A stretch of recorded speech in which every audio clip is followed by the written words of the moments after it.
Yo, yo, yo, yo, yo, yo, yo. What's good with it? Peep the shirt, Pablo Escobar. Yeah, real quick. Thumbs up, give me the likes. Thumbs up, give me the likes. Thumbs up, give me the likes. Like, share, comment, subscribe. I'm getting the views, but I need y'all to subscribe. I need y'all to comment. Talk to me. How you feel about the content? Add on to my build. Add on to what I'm building on. Let me know. Leave a comment. Interact with me. It's your boy, Mac. It's the homie Mac, man. Yeah, so this is another session of Mackin' with Mac book review series. Today, I will be reviewing Pablo Escobar, The Life and Crimes of the World's Most Notorious Narco by Patrick Auerbach. See it? Not a long book, but Pablo Escobar, I want to, hold up, I'll get back on track, but this book review is about none other than Pablo Escobar, also known as El Padrino, the Godfather, El Patron, the Boss, El Senor, the Lord, El Mágico, the Magician, El Pablito, Little Pablo, and El Czar de la Cocaína, the Czar of Cocaine, Pablo Escobar. Yeah, so I've known about Pablo Escobar. One of my favorite rappers, Nas, he would call himself Esco, Nas Escobar, and I'm imagining he was paying homage to Pablo Escobar. Yeah, so this book, it's not very long. It's under 100 pages. It just gives a rundown of how Pablo became Pablo, his meteoric rise, how he became a global phenomenon, the moving parts in the nation that he grew up in, Colombia, the political climate there, all that. A lot of ground was covered in a small amount of time. Excuse me. A lot of ground was covered in this book in a short amount of pages. Yeah, so the intro of this book, first of all, let me say it's well written. It's to the point. I like things that are to the point. I don't like things that are very verbose. I don't like things that are wordy without cause. Verbose. Yeah, I don't like that. I think it's very concise and to the point. The intro, I like how he started this off. Here's an inescapable fact. Crime is relative. There is not one single definition of good and evil. Let me say it again. Here is an inescapable fact. Crime is relative. There is not one single definition of good and evil. If you do not enjoy reading about the justice system and crimes, this book is not for you. Well, fortunate for me, I enjoy both of the aforesaid justice, reading about the justice system and crimes. So, yeah, essentially, I took some notes in here.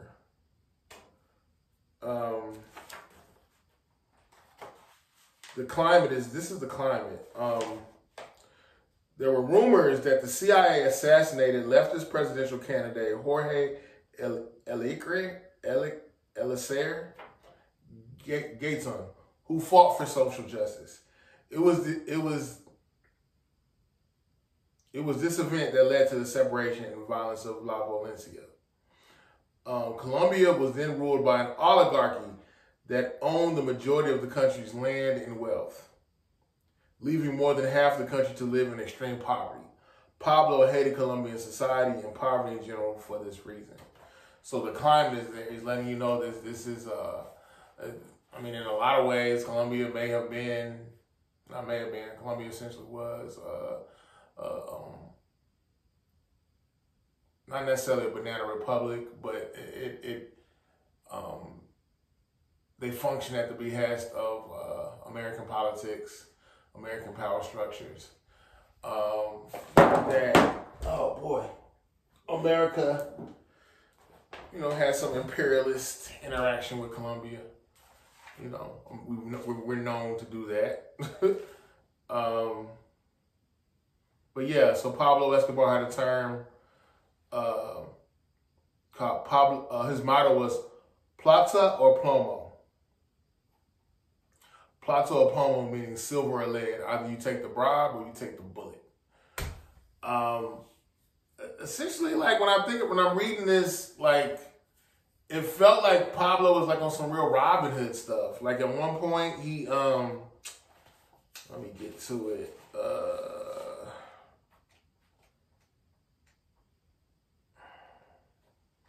One of the things Pablo learned as a child was that power lies with the common people. Colombian elite seemed to forget this, and Pablo used this to his benefit. Pablo gave life back to the areas the government had abandoned, and during that time, there were many. The country still had a massive population of people living in poverty, and the government did very little, if anything, to help. The Colombian oligarchy only had contempt for the general public. The Colombian oligarchy only had contempt for the general public. But Pablo wanted to find a way to end their misery. He wanted his childhood dream to become a reality. So he actually came up with the phrase Medellin without slums. It was a civic program that he funded. Pablo and the program built 1,000 houses for those who would not have been able to afford it otherwise. The group of houses still stands today, and it's called Barrio Pablo Escobar. And it housed over 12,700 people. And I know what you're thinking, but he did this. He got the money. He generated the means to take care of people through crime, through political assassinations, through usage of drugs, by selling drugs. And I get it, you know. I'm not here to justify criminal behavior. I'm more or less feeling like in reading this, you know, one of the things I think was Aristotle said was that poverty is the parent of crime and revolution. And it just so happens in Pablo's sense, both were true, crime and revolution. He felt like, again, he existed in an oligarchy where there was a small percentage, I think it was 3%, the people in the society in Colombia during that time. He was born in 49, I believe. Yeah, he was born in 1949. He's looking at all this small percentage of people that have money and have wealth, and he's looking at how many people are living in poverty, abject poverty, you know. So I understand. Yeah, the means by which he was able to take care of people, it was evil. It was wicked. He had people killed. People became addicts. I want to say at one point they said 80% of the cocaine coming into America came from Pablo Escobar. 80%. Pablo founded, he was one of the founders in the Medellin cartel. The thing that I thought was really interesting, hold up, before I go there. Yeah, what I found really interesting about Pablo is how much he was influenced by classism. He wanted to be accepted by the power structure. He wanted to be accepted by the elites, but they just looked at him as like, you're just this thug. There's a group of guys that were called give me 1 second.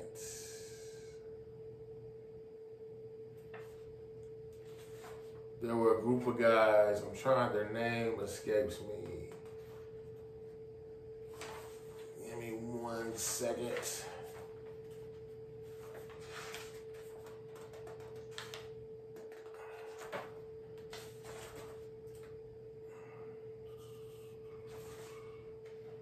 I think they were called the Ochoa brothers. I feel like I'm mispronouncing their name.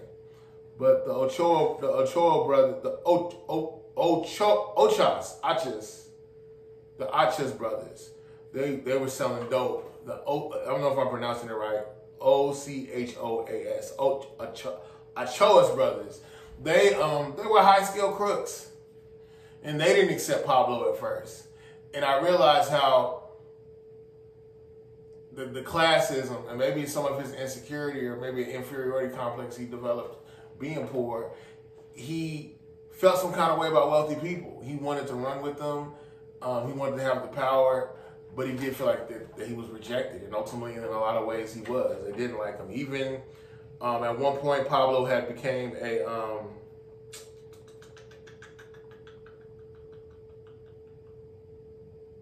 Pablo actually managed to get elected as a substitute congressman in Colombia. So he wanted to gain the legitimacy. He wanted to go from being the dope man to being a president. You know, there was a man named Rodrigo Lara who was a minister of justice. He was against the narcos. He was against the drug trade heavily. Pablo had him knocked off. Pablo participated in political assassinations. Pablo detonated bombs on planes. Pablo used terrorism. There's a term called narco-terrorism. He used terrorism to instill fear and to influence politics. At one point, it's alleged, and I read it in his book, but somewhere else it said that it was alleged, not necessarily true, but I can believe it, that Pablo linked up with Fidel Castro when he was excommunicated from Colombia or fled from Colombia. He went to Nicaragua, and he linked up with Fidel Castro to sell dope out of Cuba. And you know, Fidel Castro, he's communist, he's anti-America, so he's probably looking at it like, shoot, I'm making $3,000 a pound off of each kilo. So all the work that's being sold, I'm making $3,000 a pound off of all the work the tons that are being distributed to America. He's communist. F America. If I can send poison and perpetuate a proxy war, perpetuate a war by proxy, by use of drug dealing to weaken the American populace, so be it. You know, that's kind of how I feel like China is with fentanyl. But that's a whole nother conversation.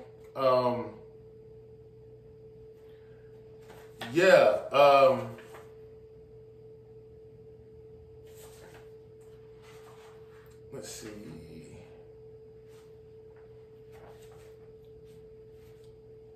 But in lieu of what I just said, this was a time in American history when foreign policy was focusing on fighting communism.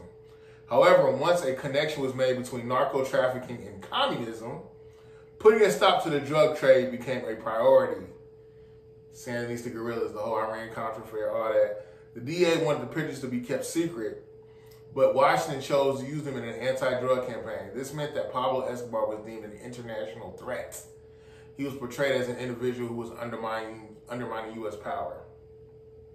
Yeah.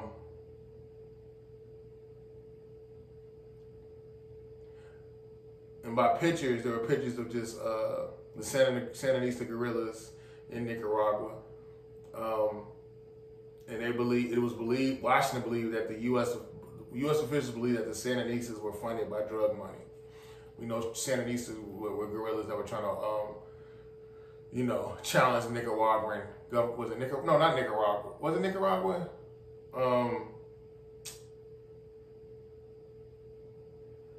Give me 1 second. I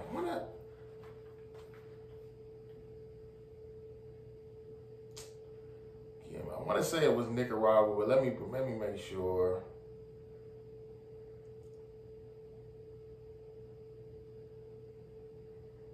Yeah, Nicaragua.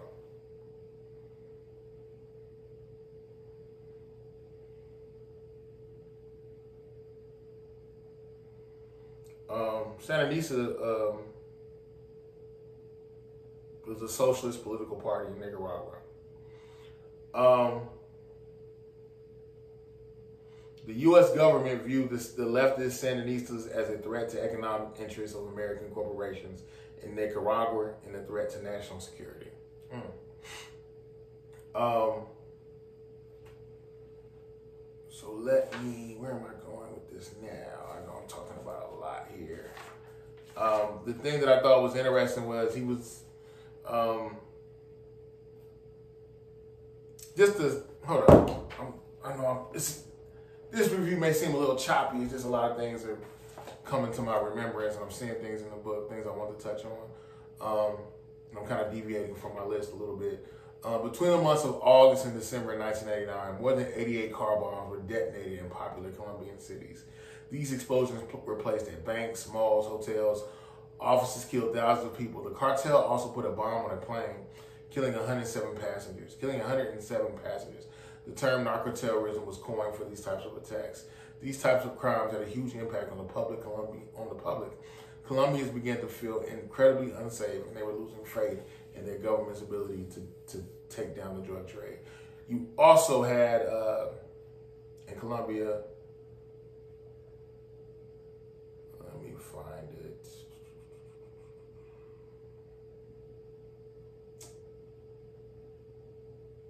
You had something called the FARC, which was the Revolutionary Armed Forces of Colombia. Both them, the FARC was considered an extremist group that was one of the main forces in the conflict with Colombia. The FARC attempted to redistribute land to peasants, kidnap people, and extort money from politicians or government officials. So the FARC was more, definitely more militant, paramilitary group, but they wanted the same end that Pablo did, which was to thwart the oligarchy, to thwart these elites that had all these money and resources that were screwing over the public. So the Colombian government and the FARC signed a ceasefire deal in 2016. So this has been ongoing, but it was rejected in a plebiscite. A revised peace deal was signed and approved by Congress, and the Colombian president at the time was awarded the Nobel Peace Prize for his efforts.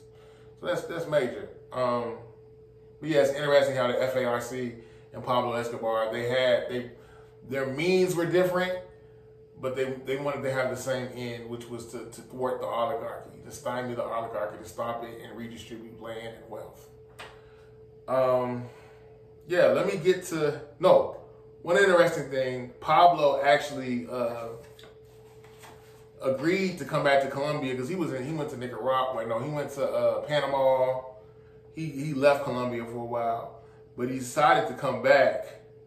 But part of the deal was he didn't, they promised that they wouldn't extradite him to America. But his thing was, okay, I'll come back, there's no extradition, but I will build my own prison. I will build my own prison. I will choose who the guards will be. I will choose what other inmates will be incarcerated with me, which is wild. But that spoke to the level of power he had. Make a long story short, he escaped, and Pablo was killed. The rumor is that he actually killed himself. He said better to be in a grave in Colombia than to be in a prison in America. Because he was going to get this, I believe the U.S. government was after him. Or at least they aided the Colombian, the Colombian tactical special forces units that went to go get Pablo. They aided them. They gave him intel. They probably gave him some resources. But yeah, Pablo ended up getting shot in the head. But again, the rumor is that he would rather, again, the slogan I just told you, he said, I'd rather be in a grave in Colombia than in a jail, a prison in America. I keep dropping my phone. I think that's kind of heavy. So I do think maybe he might have took his own life. But you saw him stretched out. He got shot. These are just some random interesting facts. Rats ate approximately $1 billion of Pablo's profits each year. At his peak, he was worth $30 billion. Pablo kept a very close eye on his books and profits. His profits averaged about $20 billion annually. He was practical in his bookkeeping and wrote off 10% of his profits due to rats eating it in storage or from water damage in the warehouses. I feel like this book doesn't. Let me find another thing. During a search of Pablo's home, a copy of the famous book, The Power of Positive Thinking, was found in Spanish translation. Interesting. The deposits Pablo used to fly cocaine can earn up to $500,000 per day, depending on how much product they were able to successfully smuggle. Pablo also bought an entire island in Norman's Cay in the Bahamas. This was used as part of the smuggling route. He also built airstrips on the island and a refrigerated warehouse to store the cocaine. This I thought was really interesting. One of Pablo's most successful labs was a village built on wheels. It employed hundreds of people and included canteens, medical centers, and even schools for children of the workers. It was located on a huge farm in Venezuela, and when a flight needed to land, the houses and buildings were rolled away, exposing the land strip. Everything was then moved back into place when the strip was no longer needed. Yeah, one last thing. It was rumored that Pablo supported the storming of the Colombian Supreme Court by the guerrillas known as M19. Half of the judges on the court were murdered. It was thought that this was committed in retaliation of the extradition law being put into effect. Pablo allegedly paid them to break into the palace to burn papers and the files of the lost extraditables, well-known cocaine smugglers who were being threatened with being extradited to the U.S.